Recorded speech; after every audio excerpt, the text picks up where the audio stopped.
찬송가 435장 함께 찬송하겠습니다. 435장입니다.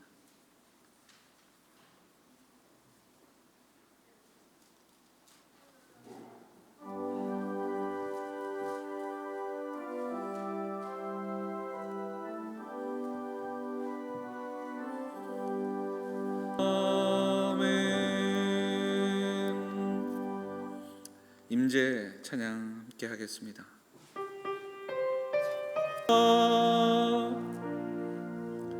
이 시간 함께 살아계신 하나님께 예배하겠습니다. 여러 가지로 힘들고 어려운 시간들이지만 우리의 마음 모아 이곳에 모인 우리 성도들, 그리고 가정에 있는 우리 성도들 함께 마음 합하여 살아계신 하나님께 예배하는 귀한 시간 되기를 소망합니다. 우리 마음과 함께 기도하며 은혜 보좌 앞으로 나아가도록 하겠습니다. 기도하시겠습니다.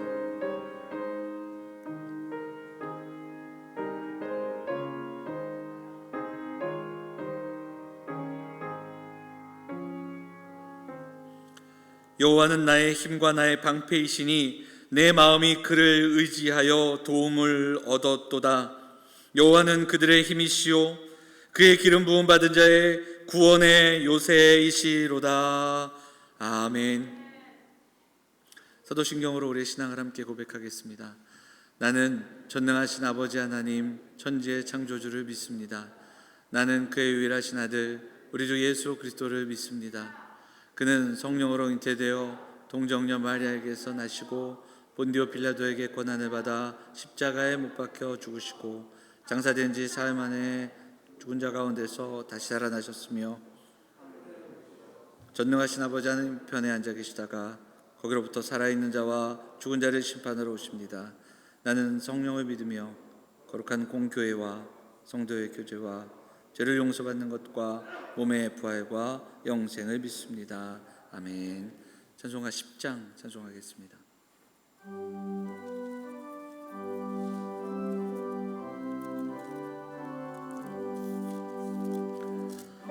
어느 왕 오셔서 주 이름 찬송케 하옵소서.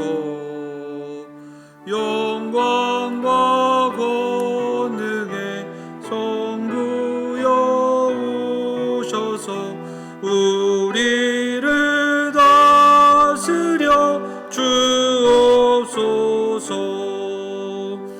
강생한 성자여 오셔서 기도를 들으소서. 택하신 백성을 복 내려 주시고 거룩한 마음을 주옵소서. 위로의 주 성령 오셔서 그 증거 주옵소서. 전능한 주시여 각 사람 마음에서 떠나지 마시고 계십소서. 성삼위일체께 한없는 찬송을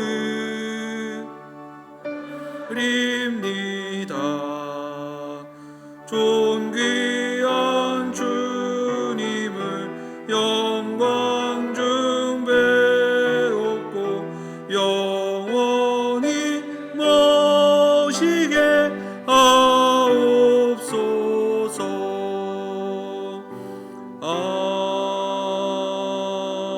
아멘.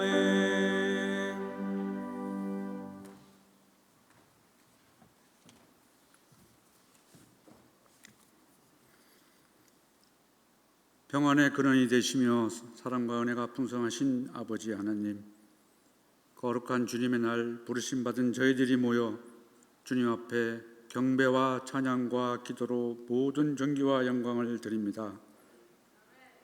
온 세계가 코로나19로 인하여 사망과 질병 가운데 확진자가 늘어가고 있는 추세에 있음에도 불구하고 인내와 소망으로 예배하게 하시고 찬송과 찬양으로 주의 영으로 충만케 하심을 감사드립니다. 또한 이 시간 이곳에 주님께서 임재하시어 예배자마다 살아계신 아버지의 영광을 보게 하시고 주님의 은혜를 경험하게 하심에 더욱더 감사드립니다. 사랑이 많으신 아버지 하나님, 이 시간 두렵고 떨림으로 자복과 회개를 통하여 용서를 구합니다. 여전히 저희 삶 속에는 헛된 욕망과 못된 고집이 있음을 고백드립니다. 우리의 잘못된 삶을 회개케 하시고 오늘 주시는 말씀을 통해 주님 앞에 정결한 모습으로 거듭날 수 있도록 인도하여 주시옵소서. 은혜의 아버지 하나님, 이 시간 더욱더 간절한 마음으로 기도드립니다. 지금 대한민국은 코로나19의 전파가 수도권에서 전국 여러 곳으로 확진되고 있습니다. 아버지 하나님, 저희들에게 이 고난을 헤쳐나갈 수 있는 지혜를 주시옵소서. 오늘도 예배드리는 저희들은 평범한 일상의 예배를 그리워하고 있습니다. 마음껏 찬양하고 소리 높여 기도하며 즐겁게 외쳤던 그날을 회복하여 주시옵소서. 이럴 때일수록 우리가 인간의 연약함을 깨닫고 하나님 앞에 더 겸손케 하시고 하나님을 신뢰하게 하옵소서. 어쩔 수 없이 주일 예배를 비대면 예배로 가정에서 예배를 드리는 성도들이 많아지고 있습니다. 비대면 예배지만 이럴 때일수록 교회를 더욱 소중하게 여기게 하시고 절대로 믿음이 쇠퇴하는 일이 없도록 그들과 동행하여 주시옵소서. 이런 위기일 때일수록 믿음으로 여호와 하나님을 선포하며 교회에서든 집에서든 더 예배 중심의 삶을 살게 하여 주옵소서. 사랑이 많으신 아버지 하나님, 2021 학년도 대학 수학 능력 시험이 며칠 뒤로 다가와 있습니다. 수험생에게 두려움이 없도록 하시고 믿음의 학생들답게 담대함으로 수능을 맞이하게 하시고 그동안의 노력한 지혜를 충분히 발휘하여 정답을 잘 쓸 수 있도록 솔로몬에게 주셨던 지혜의 영으로 충만하게 하여 주시옵소서. 이제 이 한 주도 주님의 사랑과 은혜로 승리하는 한 주 되게 하시고 사람의 말이 아닌 주님의 말씀으로 채워지게 하시며 사람의 일이 아닌 주님의 일로 귀한 시간 채워지게 하여 주시옵소서. 육신의 질병으로 핍박당하는 심령들을 위로하여 주시고 복음의 말씀을 통하여 하나님의 사람으로 거듭나게 하시며 그들의 고통을 치유하여 주셔서 건강한 모습으로 예배할 수 있도록 회복시켜 주시옵소서. 오늘도 하나님 말씀을 전하실 목사님을 기억하여 주시옵소서. 목사님의 영혼과 몸과 가정과 사역에 있어서 언제나 하나님의 축복을 부어 주옵소서.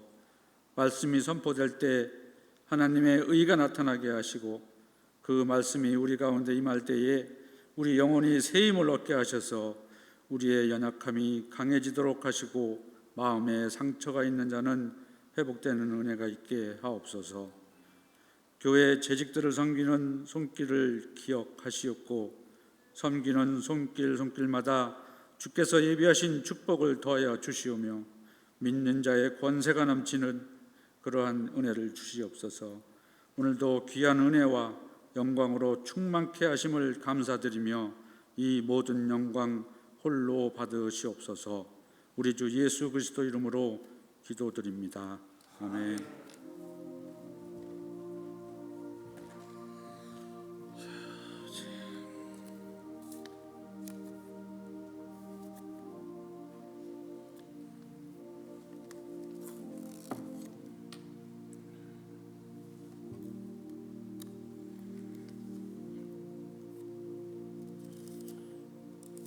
하나님 말씀 요한복음 12장 12절부터 19절까지 말씀 함께 보겠습니다. 요한복음 12장 12절로 19절입니다. 함께 교독하겠습니다. 제가 먼저 봉독합니다. 그 이튿날에는 명절에 온 큰 무리가 예수께서 예루살렘으로 오신다는 것을 듣고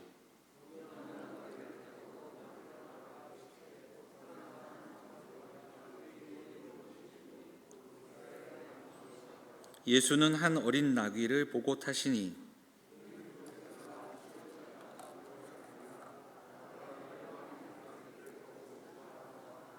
제자들은 처음에 이 일을 깨닫지 못하였다가 예수께서 영광을 얻으신 후에야 이것이 예수께 대하여 기록된 것임과 사람들이 예수께 이같이 한 것임을 생각났더라.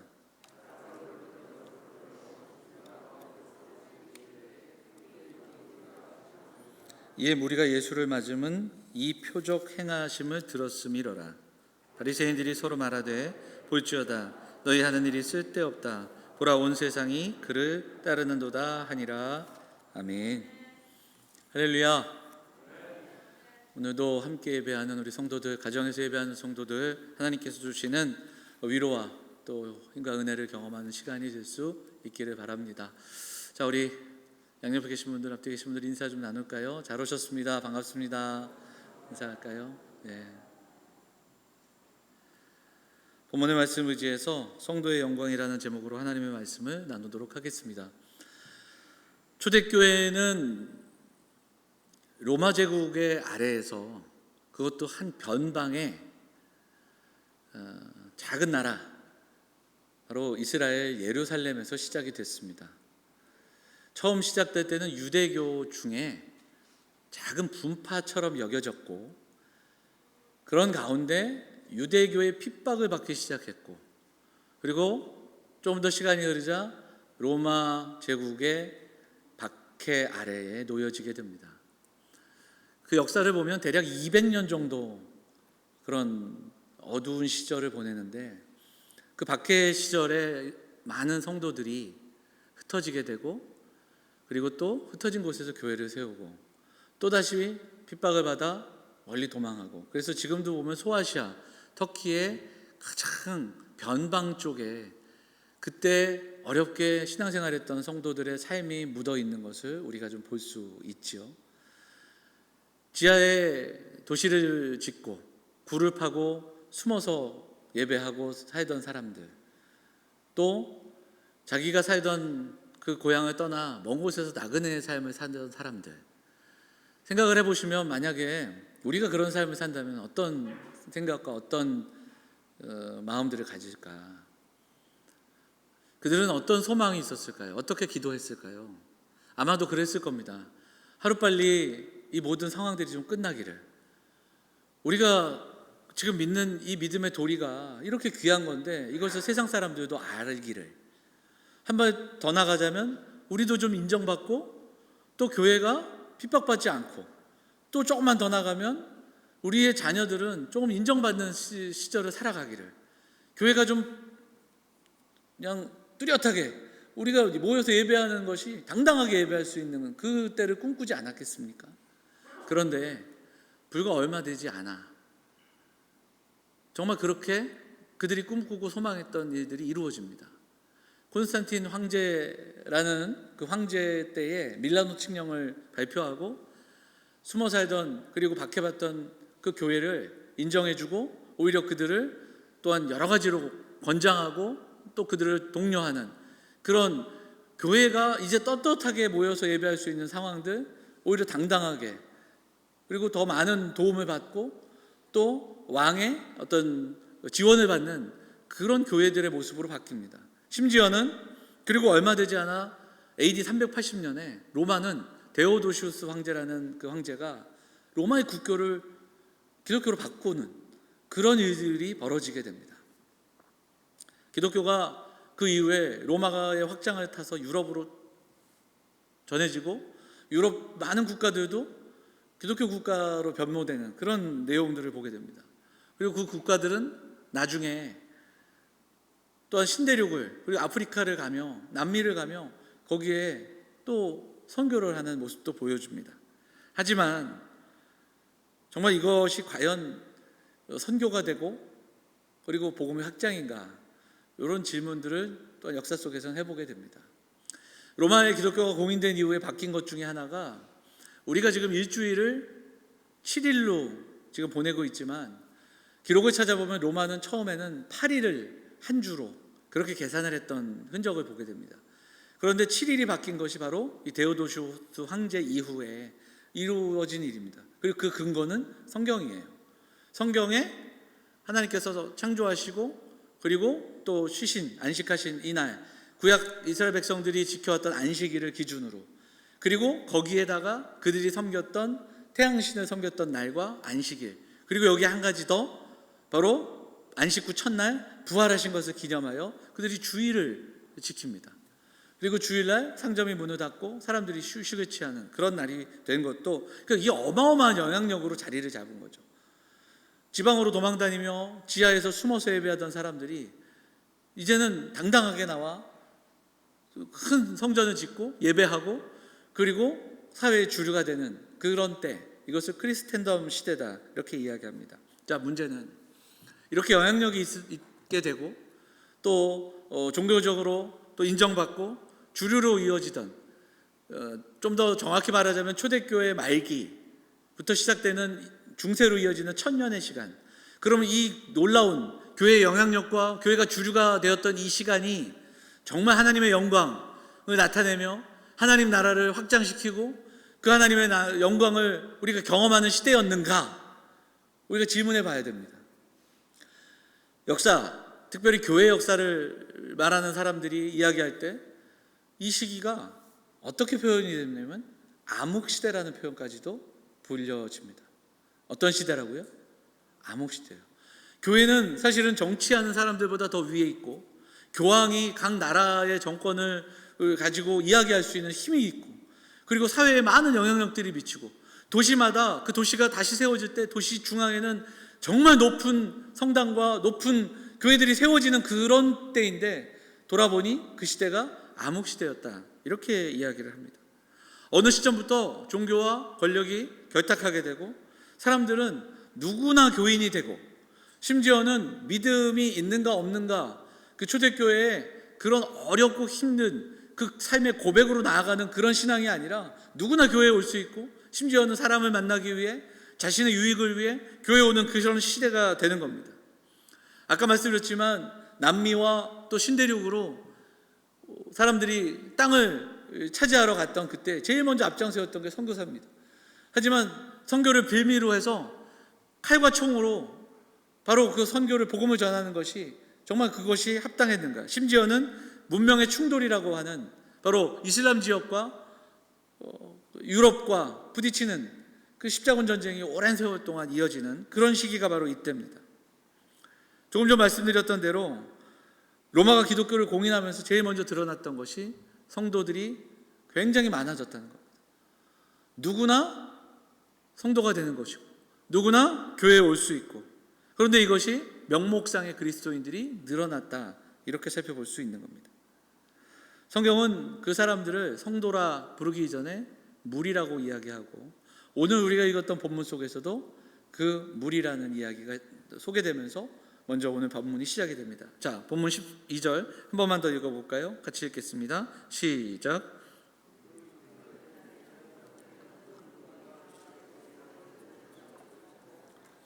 성경에서 무리, 제자 굉장히 뚜렷하게 구분되는 구절들이 있는데 요한복음에도 마찬가지입니다. 자, 지난 시간에도 말씀드렸지만 12장 이후의 말씀은 예수님의 마지막 유월절, 그 유월절 십자가를 앞둔 그 한 주의 이야기들이 요한복음 12장부터는 하루하루 그리고 자세하게 기록이 되어 있습니다. 그 한 주의 이야기가 요한복음의 후반부예요. 그리고 여기에는 말하는 명절은 유월절이라고 지난주에도 말씀을 드렸습니다. 자, 유월절을 앞둔 예루살렘에는 정말 사람들이 많이 모여 있었습니다. 디아스포라 유대인도 있었고 이방인들조차 있었습니다. 오늘 본문은 큰 무리라고 이야기하고요. 우리가 읽은 봉독한 본문을 쭉 읽어보면 그들이 예수님을 맞이합니다. 예수님이 오시는 그 예루살렘 그 길에서 그들이 환호하고 있고, 마치 이 장면은 전쟁을 마치고 돌아온 개선장군, 왕이 승리하고 돌아왔을 때 그 길을 맞이하는 사람들의 환호와도 같은 그러한 장면으로 보여집니다. 그래서 마지막 절 보면 바리새인들이 이 모습을 보면서 그들이 예수님을 죽이려고 했고 그들이 예수님을 핍박하고 그들이 예수님을 신고하게끔 했던 이 모든 일들이 이제는 소용없다. 정말 저 많은 사람들이 예수를 환호하는 걸 보면서 탄식하는 장면으로 오늘 본문이 끝이 납니다. 그만큼 예수님을 사람들이 환호하고 있는 겁니다. 마치 승리하고 돌아온 사람들의 퍼레이드처럼 예수님은 들어가시는 거예요.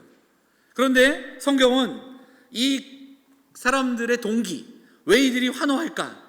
이 부분에 대해서도 분명히 이야기합니다. 자, 18절 한번 읽어보도록 할게요. 18절 같이 읽어볼까요? 같이 읽겠습니다. 시작. 들었음이라라. 이 사람들이 왜 이렇게 환호한다고 성경이 이야기합니까?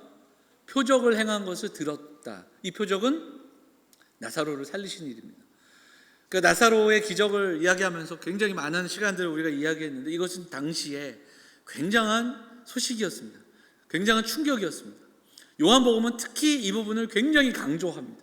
그리고 요한복음에서는 예수님의 죽으심의 어떤 계기, 전환점이 바로 나사로를 살리신 이 사건에 초점을 두고 있다는 겁니다. 많은 사람들은 나사로를 살리신 그 예수님의 표적을 듣고 환호하기 시작합니다. 왜 그렇습니까? 바로 그들은 왕을 기다리고 있었기 때문입니다. 오늘 그들이 예수님이 들어오시는 그 길에서 무엇을 흔들고 있습니까? 종려나무 흔들고 있습니다. 유대교의 상징이고 유대인들이 환호할 때마다 들었던 자신들이 상징하는 겁니다. 그리고 그 장면에서 불렀던 환호함을 외친 것은 시편 118편을 인용했다. 성경은 그렇게 해석을 합니다. 이 118편은 왕의 행렬, 왕을 맞이하는 그러한 모습입니다. 구원하실 왕, 메시아를 기다렸던 그들. 그런데 중요한 것은 뭐냐면 그들이 기다렸던 그 왕은 누구냐면 표적을 행하는 왕입니다. 그들이 기다렸던 왕은 정치적인 메시아입니다. 그들이 기다렸던 왕은 군사적인 왕이었던 겁니다. 자, 이제 저 능력을 가진 저분이 우리의 왕이 되어서 로마의 압제 아래에 있는 이 백성을 구원할 것이다. 이제 우리는 저분을 따르자.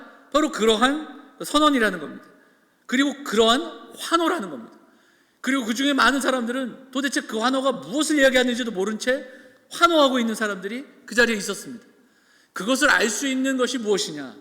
5일 후에 이렇게 환호하던 사람들은 어디에 서게 되는가? 바로 빌라도의 재판 앞에 서게 됩니다. 그리고 바라바와 예수님을 놓고 제안을 했던 바라바의 그 제안 앞에 이 수많은 군중들은 어떻게 얘기합니까? 예수를 못 박으라고 이야기합니다. 바라바를 놓아주라고 하게 됩니다. 예수님을 왕으로 환호하던 이 사람들의 환호는 그렇게 바뀝니다. 많은 사람들이 있고 환호가 있었지만 여기에는 예수 그리스도를 바라보는 참된 믿음, 참된 제자들, 참된 성도들은 없었습니다. 그리고 이것은 그들이 믿음으로 환호하는 것이 아니라 자신들의 신념과 욕망으로 환호하고 있다는 것을 우리에게 말씀하고 있는 겁니다. 그리고 이것은 오늘을 살아가는 우리에게도 마찬가지입니다. 참된 믿음으로 하나님을 예배하고 참된 믿음으로 살아가고 있는가? 아니면 나의 신념과 나의 욕망의 도구로 우리의 신앙이 쓰이고 있는가? 이것을 점검해 봐야 됩니다. 많은 사람들이 있지만 이들이 외쳤던 환호에 우리의 예배와 찬송이 그칠 수 있다는 겁니다. 예수님께서는 마태복음 13장에 좋은 씨가 뿌려졌지만 그 땅에 알곡이 있지만 가라지도 있다고 말씀을 하십니다. 사도 바울은 경건의 모양은 있으나 경건의 능력이 없는 자들이 함께 있다. 경건의 능력을 부인하는 사람들이 있다. 분명하게 이야기합니다. 이것이 다 마지막 때의 이야기들입니다. 믿음이 아니라 신념으로 환호할 수 있습니다. 내가 원하는 그것이 이루어질 것 같은 그러한 욕망에 이루어지는 상황 속에서 환호할 수 있습니다. 나사로를 살리신 그분이 우리의 왕이 되신다면 우리가 이 비루한 삶을 벗어날 수 있을 것이다. 이것만으로도 환호할 수 있습니다. 오늘 우리가 좀 돌아봐야 됩니다. 우리는 참된 성도로 믿음으로 예배하며 살아가고 있는가? 우리는 왜 예수님을 예배하는가? 우리는 삼위 하나님을 왜 예배하며 우리는 그 하나님을 왜 사랑하고 있는가? 이 질문. 그래서 우리는 마지막 때를 살아가는 이 때에 정말 나는 알곡인가 가라지인가? 나는 경건의 모양만 있는 사람인가? 경건의 능력을 소유하고 있는 사람인가? 돌아봐야 합니다. 칼빈 선생님이 참된 성도의 세 가지 표지를 말합니다. 참된 성도의 세 가지 표지가 있는데 그 첫 번째는 바른 신앙 고백입니다. 자, 두 번째는 뭡니까? 변화된 삶의 모범입니다. 바른 신앙 고백이 입술로 끝나는 것이 아니라 우리가 했던 사도신경 그리고 우리가 하는 신앙의 고백이 우리의 삶을 변화시키고 그 말씀이 영향력 있게 된 삶을 변화시키는 삶을 살아가야 되는 겁니다. 삶의 변화. 마지막이 바로 성례에 참여하는 겁니다. 성례에 참여한다는 것은 그저 성찬에 참여하고 또 세례받는 이런 장면만이 아니라 그 장면처럼 거기에 갖고 있는 의미처럼 그리스도와 연합된 삶을 살아가고 우리가 변화된 삶을 살아가지만 그 삶 속에서도 겪게 되는 어려운 순간순간마다 그리스도를 의지하며 살아가는가, 오늘도 그리스도의 삶을 의지하며 그리스도와 함께 동행하는가, 이 질문이 분명히 있어야 되는 겁니다.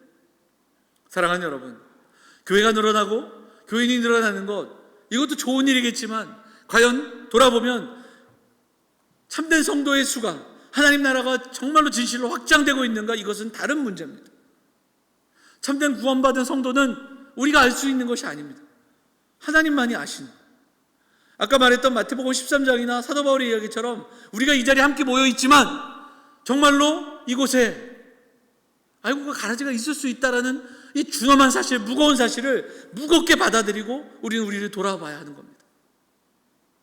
환호하는 무리가 있지만 그 환호와 그 열광과 찬양이 정말 나를 위한, 내 만족을 위한, 내 열광으로 끝날 수 있다는 사실도 우리는 기억해야 됩니다. 정말 바른 신앙 고백으로, 좀 그 고백대로 살아가려는 몸부림으로, 그리고 여전히 부족하지만 내 실력을 의지하는 게 아니라 그리스도를 의지하며 살아가는 인생, 바로 성도들, 우리 공동체, 우리 영암의 성도들이 되어야 할 줄 믿습니다. 사랑하는 영암의 성도들이 사도 바울의 말씀을 기억하면서 하나님의 아들을 믿는 것과 아는 일에 하나가 되는 성도들이 되시기를 간절히 소망합니다. 그리고 그 믿음과 그 알므로 고백으로 삼아, 그리고 그 고백이 삶이 되고 그 삶이 날마다 그리스도와 함께 동행하는 그 삶으로 나아가는, 내 능력과 내 결단과 내 실력을 의지하는 것이 아니라 그리스도만을 의지하며 살아가는 사랑하는 성도들이 다 되시기를 주의 이름으로 축원을 드립니다. 예수님의 제자들 중에 야고보와 요한이 있었죠. 그들이 참 예수님 가까이에 있었던 사람들입니다. 그런데 그들이 바라고 원했던 것이 있죠. 심지어는 다른 성경에 보면 그들의 어머니가 예수님께 찾아와서 얘기하는 그 이야기들이 있습니다. 제자들의 이야기를 보면 마가복음 10장 37절에 제자들이 이야기하는 구절을 한번 찾아보면 이렇습니다. 한번 읽어볼까요? 시작. 여짜오되 주의 영광 중에서 우리를 하나는 주의 우편에 하나는 좌편에 앉게 하여 주옵소서. 근데 여기에서의 영광 중에서, 이것은 높은 곳, 왕이 되시면 자신들에게 어떤 자리가 확보되는 것에 대한 기대감이 있는 거 아닙니까? 사실은 이 이야기를 다른 복음서에서 어머니가 하고 있지 않아요? 제자들조차 영광을 누리고 또 성공하는 모습, 야망을 이루고자 하는 마음들이 있었습니다. 종려나무 흔들며 주님을 왕으로 부르는 사람들이나 예수님 곁에 있으면서도 다른 꿈을 꾸고 있는 사람들도 마찬가지였습니다. 그리고 오늘 우리는 그들과 유사한 우리들의 모습을 돌아봐야 합니다. 영광과 승리, 과연 정말 하나님의 영광을 드러낸다는 것은 무엇입니까? 정말 하나님의 영광이 우리 땅 가운데 드러나고 우리가 승리하며 살아간다는 것은 어떤 것입니까? 우리는 그것을 한 번 더 생각해 봐야 됩니다. 많은 사람들이 환호하고 있습니다. 그리고 왕을 환호하며 자신들을 로마에서 건져줄 그 왕으로 환호하고 있는 것처럼 지금 우리도 어떤 것을 영광을 삼아 마치 제자들처럼 그 영광의 자리에 우리를 기억해 달라고, 우리가 그런 믿음으로 살아가고 있는 것은 아닌지 좀 돌아봐야 합니다. 그런데 중요한 것이 한 가지 있습니다. 예수님은 그들이 지금 잘못된 동기로 환호하고 있는데, 그러면 예수님은 그곳을 들어가시지 않던가 우회하시던가 해야 될 텐데, 지금 그곳을 마치 즐기시듯이, 그들의 환호를 받으시듯이 그곳으로 들어가고 계시다는 겁니다. 좀 이상하지 않습니까? 자, 그런데 더 이상한 것이 있습니다. 그것은 뭐냐면 마치 개선장군처럼 사람들이 막 박수치고 환호하는 그 장면에 왕의 행렬이라면 지금 그곳에 들어가는 왕은 무엇을 타고 들어가는 게 맞을까요? 말을 타야죠. 말을 타고 큰 말, 백말, 또 뭐 아름다운 말을 타고 들어가는 게 맞습니다. 근데 예수님이 지금 무엇을 타고 들어가시죠? 나귀. 본문에 보면 나귀 새끼를 타고 가고 계십니다. 이것은 마치 제가 꼬마 아이들의 신발을 신고 걸어가는 것과 같은 그런 좀 이상한, 좀 맞지 않는 그런 장면이기도 합니다. 왜 이렇게 예수님은 이들의 환호 앞에 나귀를 타고 그곳을 굳이 들어가시는 걸까? 좀 어울리지 않는 장면. 그런데 말씀을 준비하며 생각을 해보니 여러분, 우리 예수님의 삶이요, 시작부터 이랬습니다. 예수님이 이 땅에 만왕의 왕으로 오셨는데, 그리고 그 만왕의 왕으로 오신 예수님을 경배하러 별을 보고 온 사람들도 있었는데, 그런데 예수님은 어디서 태어나셨습니까? 말구 위에 태어나셨습니다. 냄새나는 그런 마구간의 한켠에서 예수님이 태어나셨습니다. 예수님이 이제 공생애를 시작하실 때, 이제는 뭔가 사역을 시작하시고자 할 때 예수님 주변에 있던 사람들, 예수님이 만나서 제자 삼았던 사람들은 높은 관리들, 그리고 많이 배운 사람들, 이미 영향력을 좀 갖고 있던 사람들, 어떤 자격이 있던 사람들, 준비된 사람들이 아니었습니다. 갈릴리 변방의 어부들, 그리고 심지어 예수님의 제자들 중에는 당시에 사람들에게 인정받지 못했던 세리도 있었던 것을 우리가 보게 됩니다. 예수님의 삶 자체가 시작부터 끝까지 우리들의 상식과 우리들이 생각하는 영광과는 다른 삶을 살고 계셨다라는 겁니다. 그리고 지금 예수님은 그 환호 속에 그 사람들이 보란 듯이 나귀 새끼를 타고 갑니다. 이것은 무엇인가? 오늘 본문은 분명하게 이야기합니다. 이 장면은 예수님이 말씀을 성취하시는 장면이다. 자, 한번 볼까요? 14절에서 보면 한 어린 나귀를 타시니 이렇게 이야기를 하고, 15절에 보니까 이는 어떻게 된 바? 기록된 바 하면서 이야기가 시작이 되죠. 시온 따라 두려워하지 말라. 보라, 너의 왕이 나귀 새끼를 타고 오신다 함과 같더라. 이 말씀은 인용한 거예요. 그러니까 이 장면은 이 말씀과 같은 장면이더라, 이렇게 이야기하는 거예요. 그러면 어떤 말씀이냐? 스가랴서 9장 9절입니다. 스가랴서 9장 9절 말씀 한번 볼까요? 같이 읽어보도록 하지요. 같이 읽겠습니다. 시작. 시온에 따라 크게 기뻐할지어다. 예루살렘에 따라 즐거이 부를지어다. 보라, 네 왕이 내게 임하나니 그는 공의로우며 구원을 베풀며 겸손하여서 나귀를 타나니 나귀의 작은 것 곧 나귀 새끼니라. 이렇게 말씀합니다. 스가랴서에 이스라엘 백성들이 기다렸던 메시아는 이스라엘 백성들이 생각하는 그런 모습이 아니라 겸손의 왕, 구원의 왕, 그리고 평화의 왕으로 이 땅 가운데 오실 것을 예언했던 그 예언입니다.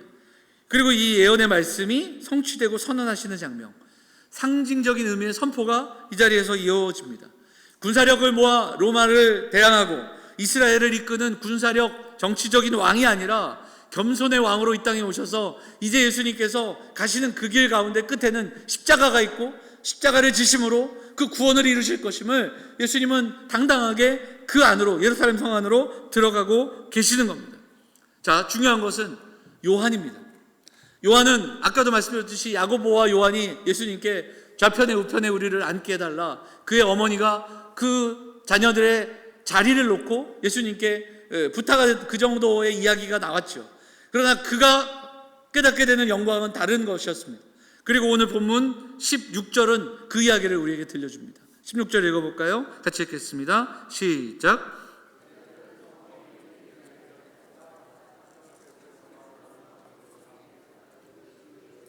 기록된 것임과 예수께 이같이 한 것임이 생각났더라, 이렇게 이야기합니다. 영광을 얻으신 후에야 그들이 깨달은 것이 있습니다. 그런데 여기서의 영광을 얻으신 후는 무엇입니까? 십자가입니다. 부활입니다. 예수님의 영광을 이후에 깨달았던 요한의 고백이 여기에 담겨 있습니다. 그 장면은 예수님이 그 말씀을 성취하는 장면이었고, 그 장면은 그 말씀 그대로 이루어지는 그곳이었다. 그리고 그 주님은 영광을 얻으셨는데 그것이 어디인가? 십자가를 통하여 바로 그 영광을 우리에게 허락해 주셨다. 그것을 기억하고 요한은 분명하게 기록을 하고 있는 겁니다. 사랑하는 여러분, 영광, 승리, 참 멋지고 또 신나는 단어입니다. 하지만 우리는 이 영광과 승리를 오해하고 있지 않은가 한 번 더 돌아봐야 합니다. 무언가를 이루어내고 교회가 성장하고 부흥하고 목표한 바를 이루고 우리의 자녀들이 성공하고 또 인정받고 우리가 이 땅에서 중요한 포지션을 차지하고 그리고 영향력을 미치고 높은 자리에 올라가고 유명해지고 인정받는 이런 것을 통해 하나님께 영광을 돌린다. 우리는 거기에 머무르지 않나. 우리는 한번 돌아봐야 합니다. 물론 영향력이 필요하고요. 물론 우리가 이 땅 가운데서 선한 영향력을 끼치는 사람들이 돼야 합니다. 하지만 영광은 그것이 아닙니다. 영광은 거기에 머무르지 않습니다. 하나님의 영광은 그것을 통해서 채울 수 없다라는 사실을 기억해야 됩니다. 여러분, 우리가 얼마나 여기에 속고 있습니까? 요셉하고 그리고 다니엘의 이야기를 참 많이 하지 않습니까? 그래서 자녀들에게 이야기할 때 또 청소년들에게 이야기할 때 그 요셉을 성공의 모델로, 다니엘을 성공의 모델로, 그래서 기도의 이름도 다니엘 기도회 이렇게 칭하면서 기도회하는 이야기들을 많이 듣는데요. 그런데 요셉처럼 총리가 되고 다니엘처럼 그 영향력 있는 그 자리에 올라가기 이전에 그걸 이야기하려면 요셉이 보냈던 눈물로 보냈던 그 인내의 시절과 그가 겪었던 고난을 이야기해야 됩니다. 그것을 빼놓은 채로 요셉이 총리가 되는 건 의미가 없는 겁니다. 다니엘도 마찬가지입니다. 다니엘과 세 친구가 다니엘이 기도하며 목숨을 걸고 기도했던 장면들, 다니엘과 세 친구가 죽을 위기 속에서도 변하지 않는 고백으로 나아갔던 것들, 그 목숨을 걸고 신앙 고백하던 그 삶을 이야기해야 됩니다. 그것이 빠진 채 그들이 하나님 잘 믿었더니 높은 자리에 올라갔다, 이렇게 끝나버릴 수 없다라는 겁니다. 야고보와 요한이 높은 자리를 구하며 이야기했지만 정작 요한이 그의 삶을, 요한과 제자들의 삶을 볼 때 그들이 예수님의 부활을 경험한 이후에 그들의 삶의 방향이 어떠했는가, 계속해서 그런 세상의 영광을 구했는가? 그렇지 않습니다. 우리가 알듯이 그들의 마지막 삶, 뭐 하나 인간적인 눈으로 볼 때 제대로 그 인생을 자랑할 만한, 그런 보여줄 만한 그런 삶으로 마감한 사람이 없습니다. 사도 바울도 마찬가지입니다. 왜 그렇습니까? 그들은 부활하신 주님을 만났기 때문이고, 그들이 그동안 붙잡아왔던 영광에 대한 새로운 이해, 새로운 인식, 그 영광이, 참된 영광이 무엇인지를 깨달았기 때문입니다. 그리고 성도의 영광이 무엇인지를 알았기 때문입니다. 그 주님께서 이 땅에 오신 이유, 종의 형체를 빌어 이 땅에 오셔서 더 낮은 자리로 우리를 구원하시기 위해 오신 그 하나님의 그 본체이신 주님을 그들은 알았기 때문입니다. 사랑하는 여러분, 오늘 우리가 함께 나눈 말씀들 우리가 붙들고 좀 기도하기를 원합니다. 두 가지로 말씀을 좀 적용하고 기도하기를 원하는데요. 첫째, 사랑하는 영암의 성도들, 우리 사랑하는 성도들은 정말 참된 성도, 참된 제자들이 되어야 할 것입니다. 그저 자신의 신념으로 환호하고 자신의 만족을 채우기 위해 믿는 그 무리가 되지 말아야 할 것입니다. 여러분, 코로나로 인해 힘겨운 시간들을 보내고 있습니다. 힘든 일상을 살아가지만 그런 가운데 깨닫게 되는 게 있습니다. 그게 뭐냐면, 그 중에 하나가, 여러 가지가 있는데 그 중에 하나가 정말 예배의 소중함과 간절함 아니겠습니까? 지난주도 이번 주 예배에 대해서 정말 어떻게 해야 할까 고민하고 기도하고 또 장로님들과 여러 가지로 의논을 했습니다. 여러분, 교회가 돌아보면 참 많은 일들을 합니다. 그런데 올 한 해 돌아보면 우리가 할 수 있는 게 하나도 없었어요.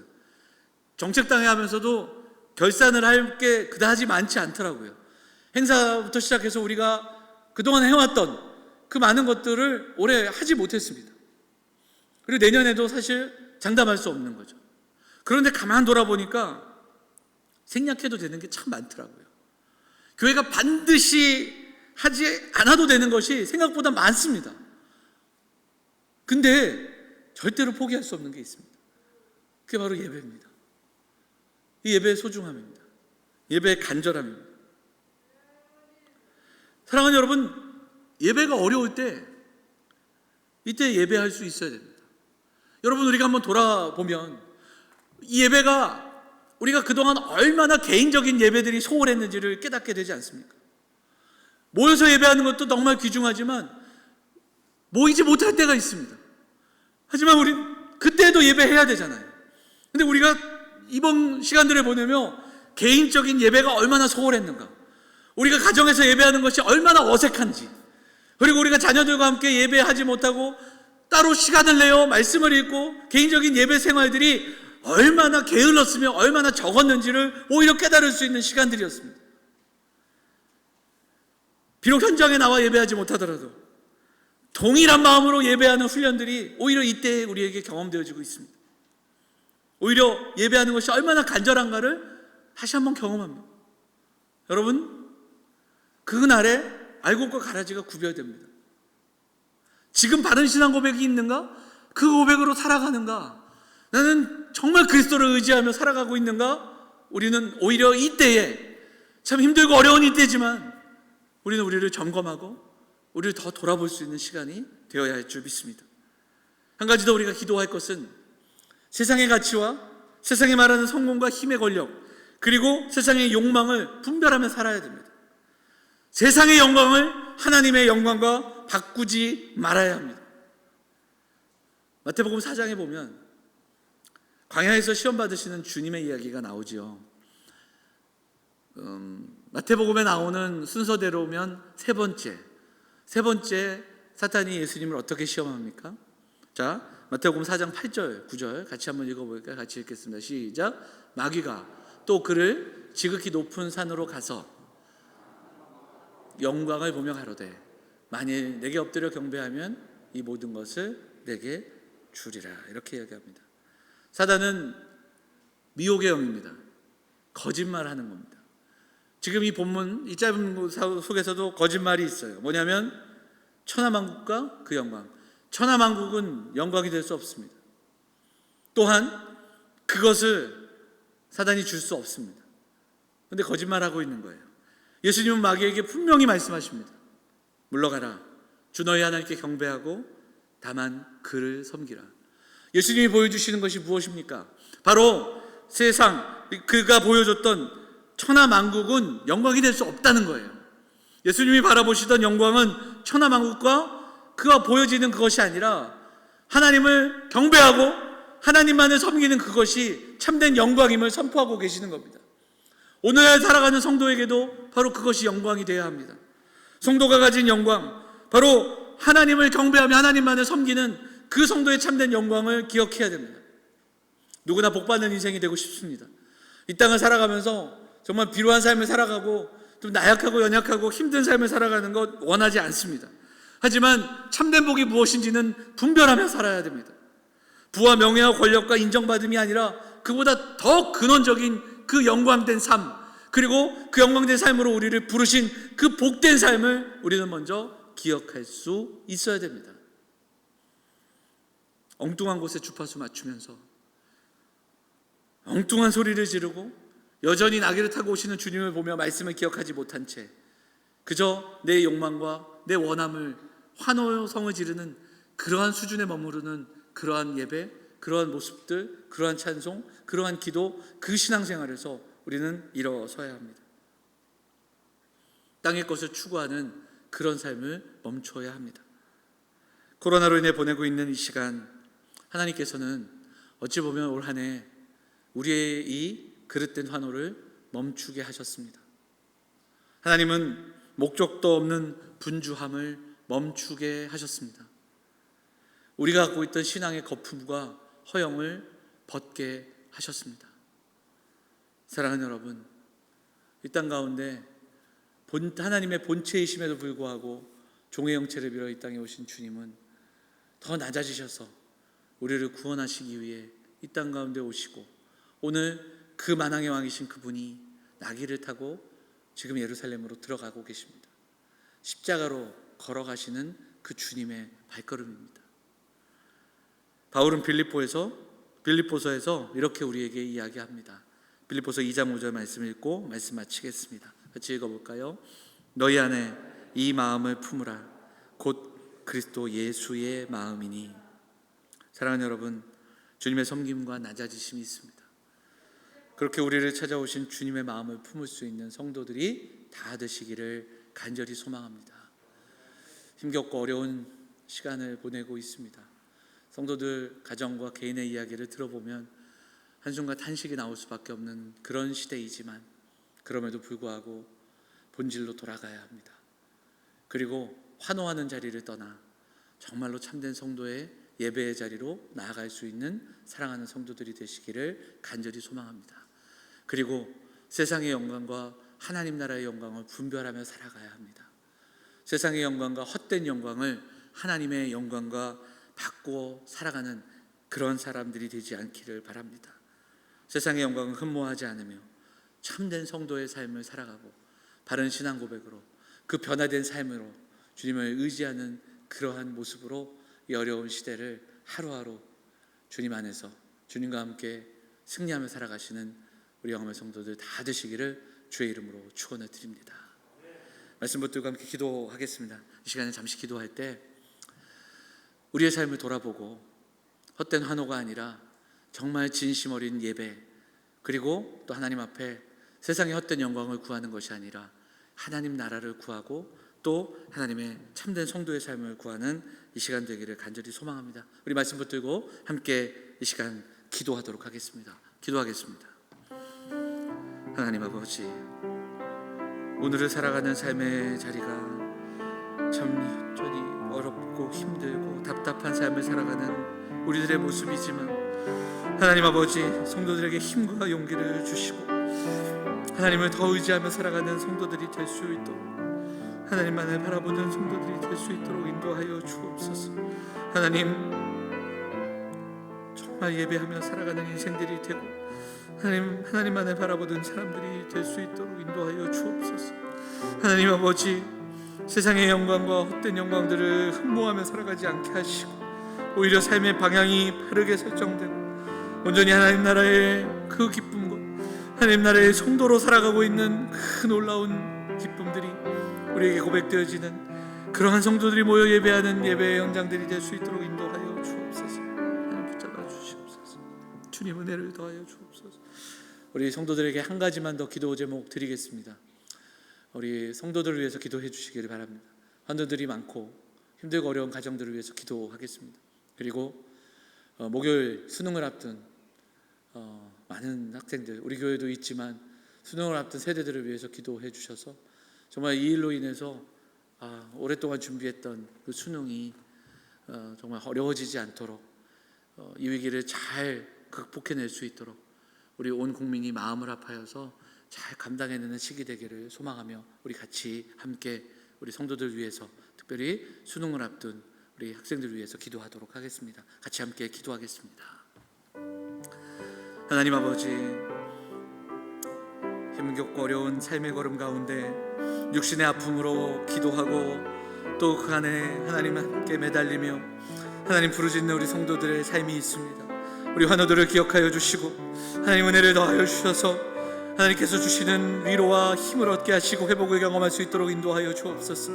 하나님 낙심하되 일어설 수 있게 하시고 힘겹고 어려울 때 오히려 하늘을 바라보며 하나님의 나라를 바라보며 소망을 가지고 일어서는 우리 환우들이 될 수 있도록, 어렵고 힘든 가정들이 될 수 있도록 인도하여 주시기를 소망합니다. 하나님 아버지, 각 가정마다 힘들고 어려운 상황들이 놓여져 있지만 하나님 기도로 이겨내게 하시고 함께 사랑하며 함께 섬기며 감당하게 하시고 오히려 이 기회를 오히려 하나님의 은혜를 경험하는 시간들로 우리가 경험할 수 있도록, 그렇게 살아갈 수 있도록 인도하여 주옵소서. 수능을 앞두고 있습니다. 하나님 아버지, 참 이렇게 힘들고 어려운 때가 있는지 여러 가지로 시험을 준비하는 많은 학생들, 청년들이 있습니다. 시험이 무산되기도 하고 또 시험을 못 보는 상황도 있습니다. 특별히 수능을 앞둔 이 세대들을 불쌍히 여겨주시고 하나님 남은 3일 동안 방역하는 또 방역단체와 또 하나님 방역을 담당하고 있는 하나님 정부와 이 모든 일들을 감당하는 우리 성도들, 또 우리 백성들, 이 나라 하나가 되어서 잘 감당하게 하시고 하나님 확산이 멈춰지게 하시고 하나님 아버지, 이 모든 것들을 지혜롭게 감당해내고 수능을 잘 마무리할 수 있도록 하나님 인도하여 주옵소서. 이 일로 인해 낙심하거나 인생을 하나님 포기하는 자들이 없게 하시고 하나님 온 국민들이 정말 지혜롭게 이 일들 하나가 되고, 특별히 믿는 자들이 이때 하나님 주시는 마음과 지혜와 그리고 위로와 소망으로 정말 이 세대 가운데 위로를 전할 수 있는 위로의 사람들이 바로 성도들, 교회들 될 수 있도록 그 위로를 통해 더 낮아짐을 통해 더 침묵함을 통해 더 하나님 섬김을 통해 하나님의 영광을 드러내는 성도들 될 수 있도록 인도하여 주옵소서. 하나님, 오늘도 예배하는 성도들에게 은혜 더하여 주시고, 사랑과 은혜가 풍성하신 하나님, 오늘도 예배하며 나아갈 수 있도록 인도하여 주시고, 또 함께 주의 전에 모여 예배하며 또 가정에서 함께 모여 예배할 수 있도록 인도하시니 감사를 드립니다. 하나님, 사랑하는 성도들에게 은혜를 더하여 주시고, 이 시간 주신 말씀 붙들고 이 한 주도 그 말씀대로 살아가기를 힘쓰고 애쓰는 우리 모두가 될 수 있도록 인도하여 주옵소서. 하나님, 힘들고 어려운 삶의 자리이지만 우리가 누구인지를 잊지 않으며 우리가 받은 그 구원의 영광과 구원의 은혜를 기억하며 살아가게 하시고, 세상의 영광과 가치를 추구하는 인생 그 자리에 머물지 않는 우리 모두가 될 수 있도록 인도하여 주옵소서. 올 한 해 정말 힘든 시간들을 보내고 있습니다. 한 해의 마지막, 이제 12월을 앞두고 있는데 우리 앞에 놓여진 현실은 참으로 어둡고 힘든 상황들입니다. 하나님, 하지만 우리 성도들에게 하나님의 이름, 그리스도의 이름이 힘이 되게 하시고 그 이름을 힘입어 용기 있게 살아가는 모든 성도들 될 수 있도록 인도하여 주옵소서. 수능을 앞둔 수험생들 기억하여 주시고 이 일로 인해 낙심하지 않게 하시고, 이제 남은 시간 동안 우리 하나님 은혜를 더하여 주셔서 더 확산되지 않도록 수능을 잘 치러낼 수 있도록 하나님 인도하여 주옵소서. 어려운 때에 믿음 잃지 않게 하시고 우리의 믿음은 더욱더 견고해지며 우리의 믿음의 삶을 돌아보며 바른 신앙 고백으로, 그 고백을 가진 변화된 삶으로, 주님을 의지하는 삶으로 나아가는 참된 성도들의 삶, 그 삶을 통해 정말로 진실함으로 위로의 통로로, 축복의 통로로 세상을 위로하며 또한 세상을 향하여 참된 소망의 이유를 보여줄 수 있는, 그래서 우리의 삶을 통하여 참된 성도의 영광을 드러내는 우리 영암의 성도들이 다 될 수 있도록 인도하여 주옵소서. 환우들과 연로하신 어른들, 군에 있는 자녀들, 해외에 있는 우리 성도들 지켜주시고 붙잡아 주시고 함께하여 주옵소서. 일상이 흔들리지만 우리 흔들리는 일상 속에서 하나님 주시는 마음으로 지혜를 가지고 은혜를 전하며 위로를 전하며 살아가는 성도들의 삶이 될 수 있도록 인도하여 주옵소서.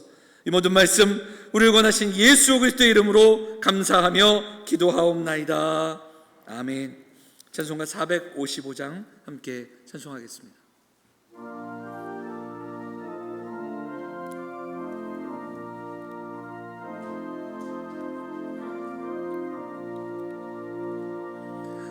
주님의 마음을 본받는 자, 그 마음의 평강이 찾아오면 험악한 세상을 이기리니 이 마음이로다. 님의 마음 본받아 살면서 그 거룩하신 나도 이루리. 주 모습 내 눈에 안 보이며 그 음성 내 귀에 안 들려도 주를 만나 신령한 말씀 늘 배우도다. 주님의 마음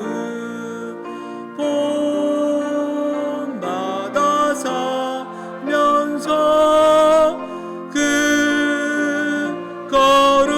거룩하신 나도 이루리. 가는 길 거칠고 험하여도 내 맘에 불평이 없어짐은 십자가 고난을 이겨내신 주님의 마음 본받음이라. 주님의 마음 본받아 살면서 그 거룩하신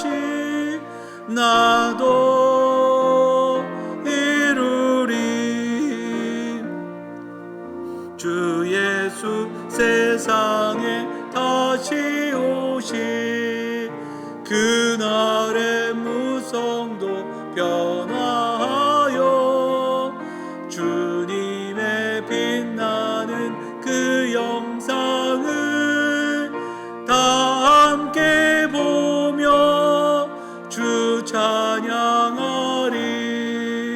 주님의 마음 본받아 살면서 그 거룩하신 나도 이루리. 함께 기도하겠습니다. 이제는 우리 주 예수 그리스도의 한없는 은혜와 하나님 아버지의 무한하신 사랑과 성령의 감화교통 역사하심이 오늘도 주 앞에 나와 예배하며 우리가 살아가는 삶의 자리에서 예배하며 탄식과 두려움의 자리를 떠나기를 소망하고 우리가 살아가는 세상의 모든 것을 걸지 않기를 결단하고 주님께 소망 얻으며 살아가는 사랑하는 영험의 성도들 머리 위에와 저들의 가정과 주의 몸된 교회 위에 그리고 이 나라 이 민족 위에 이제로부터 영원토록 함께 하시기를 축원하옵나이다. 아멘.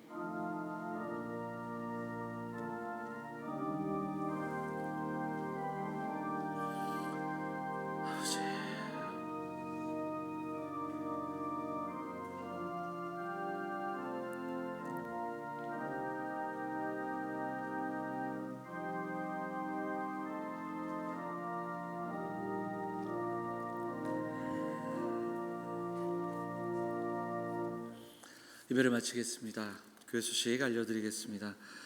예배 안내는 어제도 우리 성도들, 교육자님들 통해서 보내드렸는데 1부와 2부로 오늘은 예배를 합니다. 교회 안에서 일체 간식과 식사하지 않고요. 또 소모임도 일체 하지 않습니다. 오늘 또 방역 단계가 어떻게 바뀔지 모르나 당분간 2단계 때는 이렇게 예배를 하도록 하겠고요.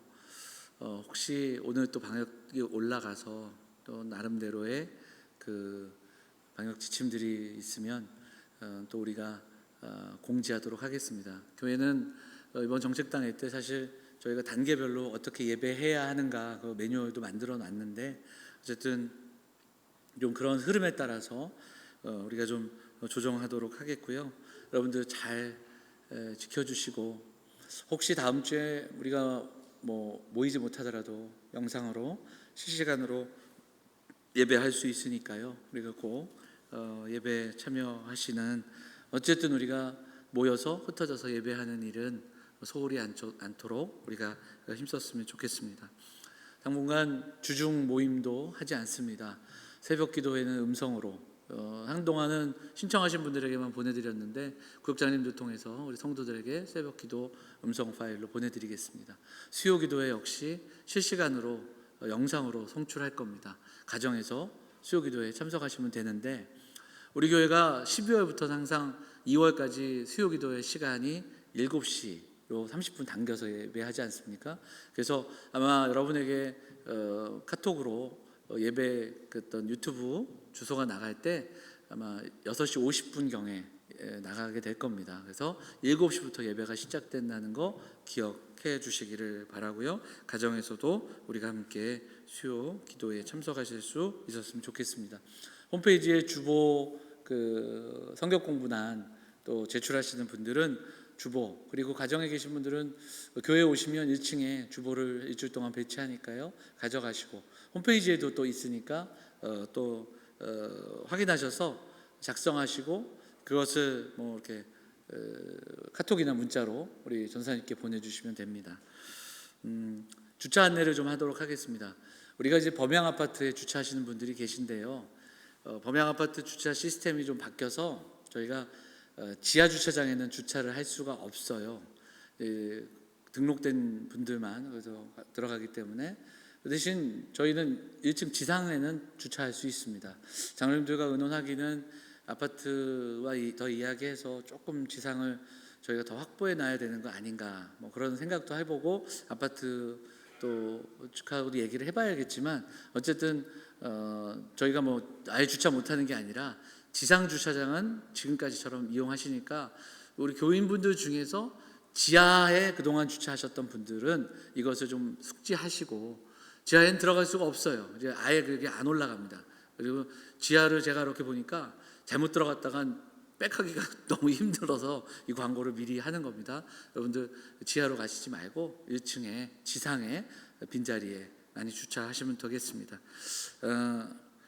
각 선교회는 총회를 하셔서 그 결과를 알려주시고, 올해는 청지기 지원서 나가지 않습니다. 차장대 교사들 가능하시면, 아니 뭐 내년까지요, 그냥 우리가 좀 이 체제로 우리가 좀 쭉 갈 수 있었으면 좋겠습니다. 내년에도 따로 교사들 우리 모집하지 않고요.